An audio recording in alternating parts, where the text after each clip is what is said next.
Hey everybody, you may have this question in your mind, and we get this an absolute ton.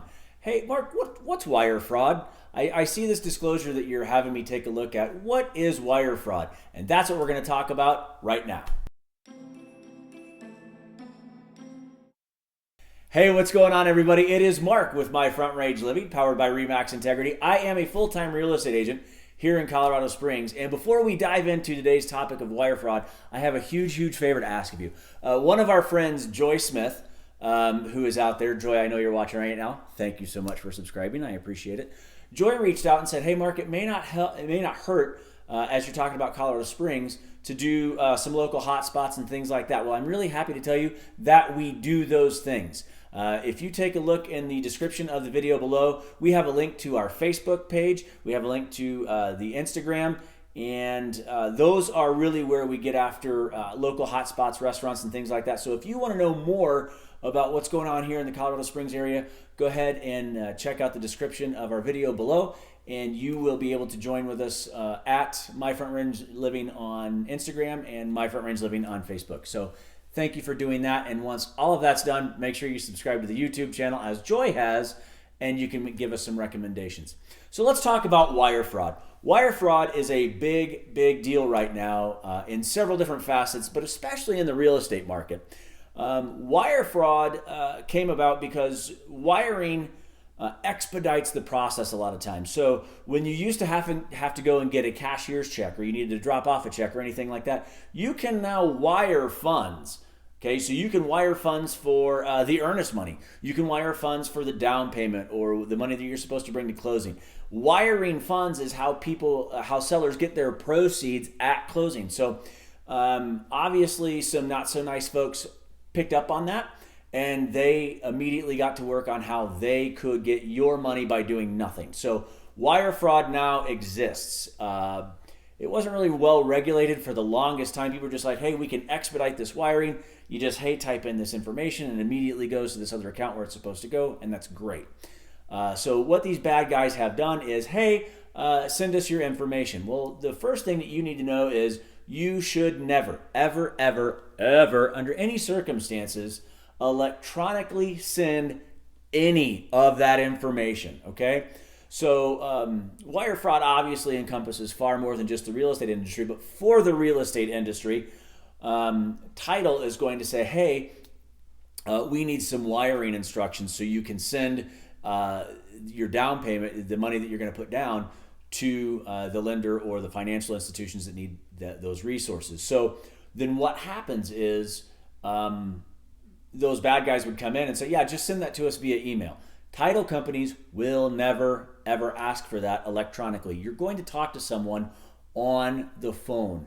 And it's different for everything, but an example being the title company is going to reach out and say, hey, you're going to be talking to this person specifically at this number at this institution. And a lot of times what I recommend to our clients is, that's cool. Call that person and just say, hey, here's a question that I'm going to ask you, and I need to know what the answer is. So just like a password. Hey, what's your favorite color? And that title person will say plaid. Cool, you're my person that I'm supposed to talk to.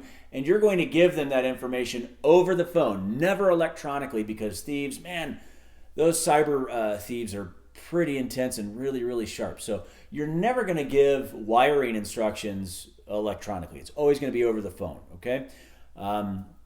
So for an example, that buyer is going to work specifically with title.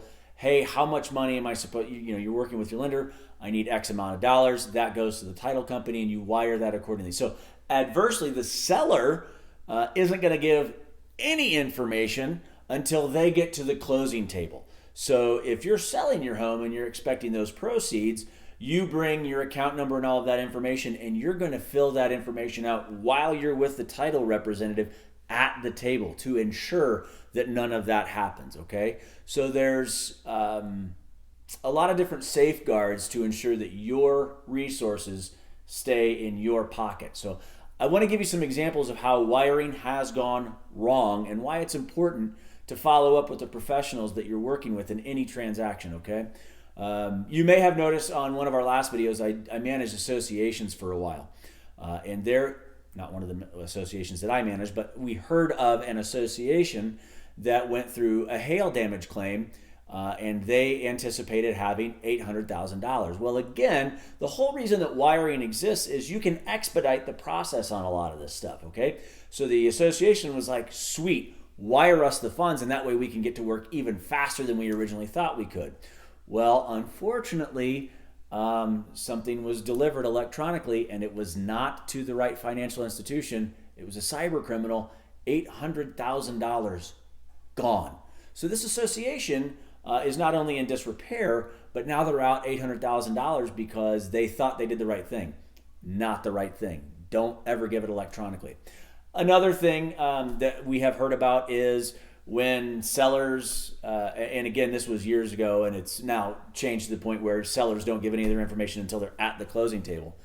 Some sellers said, oh yeah, you need my wiring information so I can get paid tomorrow at closing. Typey, off their information goes, and it was not to title. It was to a cyber criminal. And so the people who just sold their house not only don't have the house, they didn't get the proceeds at their house either. It's just a bad deal. So anytime you're looking at wiring funds, make sure that you're working with the professional in that transaction. An example being, if I am representing you in selling your home, I'm going to tell you, don't give me any information, and nobody at title needs information until the day you walk into closing with me. And then I will be with you to let you know that it's okay to give this information to this person. And on the other side of that coin, if I am representing you as a buyer, okay, that's a pretty big chunk of money too, because that's your down payment on the home. After you have worked with your lender and you know what those final numbers are, I'll get a copy, you'll get a copy. I will verify with you who your contact is at title so you are comfortable giving them that information, and I'll walk you through that. But again, I don't want any of your financial information. I don't need any of your financial information, and quite frankly, neither does 99.9% of the title company or anybody else involved in the transaction. There's only one person that needs it, and we're going to make sure that you get it. So always work with your professional in any transaction where you are wiring resources. Hey, as always, we hope you found value in today's video. Wire fraud is a big deal. So if you have any questions at all, please feel free to hit us up. The phone number and email are listed below. And again, don't forget to hit subscribe. We put our videos out every single Monday, and we'd love to hear from you. And if you are like Joy and you have some recommendations for us on how we can make our channel or our social media better and provide even more value for you, please let us know. Thanks so much for stopping by. We'll see you soon.